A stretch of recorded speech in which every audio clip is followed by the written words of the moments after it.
మనం ఏదన్నా ఇది కాదని దాన్ని చెబుతామా? అబ్బే అది బాగుండదు అంటారు. మనకెందుకు? కానీ దీన్ని ఇష్టపడే జనం కూడా చాలా మంది ఉన్నారు. కానీ వాళ్ళకి మళ్ళీ తెలీదు. రావాలని కోరుకుంటున్నా నేను. హ్మ్. దేవుణ్ణి ఆరాధించుకుంటున్నా నేను. మళ్ళీ ఈ బాణీలు రావాలి. వీధి నాటకం, ఈ తోలుబొమ్మలాటలు, ఇవన్నీ బుర్రకథలు, హరికథలు అన్నీ కూడా రావాలని అనుకుంటున్నాను. కొంతమంది మీలాంటి వాళ్ళని ప్రోత్సహిస్తున్నారు. మరి మీకు ఇప్పుడు జీవనాధారం పిల్లలు ఏమైనా పంపిస్తారా మీకు? అమ్మా! పిల్లలు పంపిస్తారా? మీరు ముసలాం మాకెవరు వృద్ధ కళాకారుల పెన్షన్, వృద్ధాప్య పెన్షన్ వస్తుంటే దానితోటి పోషించుతున్నాం. భార్య ఆమెకి షుగరు, ఆమె కాళ్ళు కండీలు పట్టడం, జిమ్మ నరాలు లాగటం. ఏం చేస్తామండి, డబ్బులు పెట్టుకొని నేల మట్లు తీసుకెళ్ళి మందులు ఇప్పిస్తుంటాను. అవి తీసుకొచ్చి ఊతుంటే ఆ నరాల శక్తికి ఇంజక్షన్లు చేపిస్తారు. ఏమి అయినా షుగరు మనం డబ్బులు పెట్టి నయం చేయించలేము. అది మహమ్మారి. షుగరు, క్యాన్సర్ కానీ మనం చేయించలేము.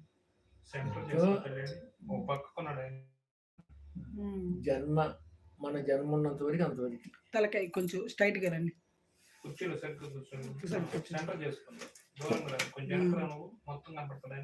శరణం భవ కరుణామయి గురుదీన దయాలో మా భానుమతి పాడినప్పుడు నాయనే ఉంటారు. కరుణారస వరుణాలయ హరిరాజ కృపాలో శరణం తక్కిడి తగ్గ జరిగిన తగల అంగు తరిగిట జింతరిగిట శరణం భవ కరుణామయి గురుదీన దయాలో కరుణా సవరుణాలయ హరిరాజ కృపా.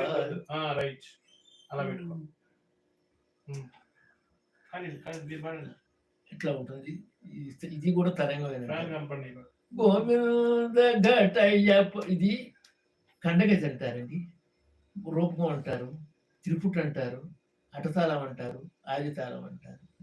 ఈ పాటకు సరే గోవింద ఘటయ పర మనాద మమృత విహ గోవింద తక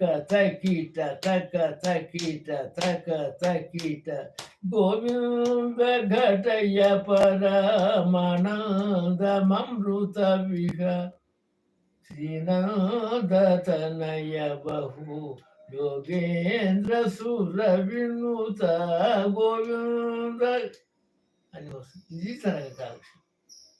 ఇది శరణం భవ కరుణామయ. ఇది తరంగమయ. కనపడుతుంది.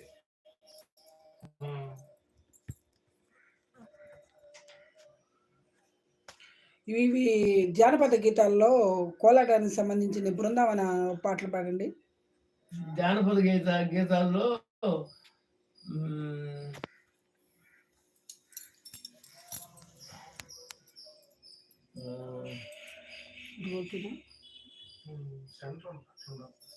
అంటే ఇది మోహమగ్గలమాయనే మమతయేమి సేతునే మోహమగ్గలమాయనే మమతయేమి సేతునే సాయ సంపదలాయనే స్వామికి దయరాదాయనే మోహమగ్గు తకిత తకదిన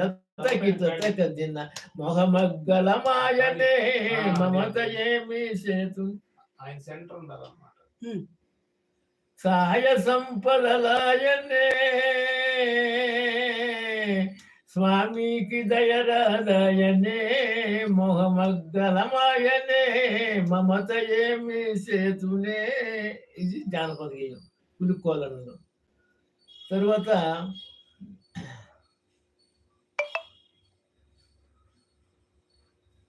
కుంజన దంచ కుంజన కోపంటారండి. కుంజన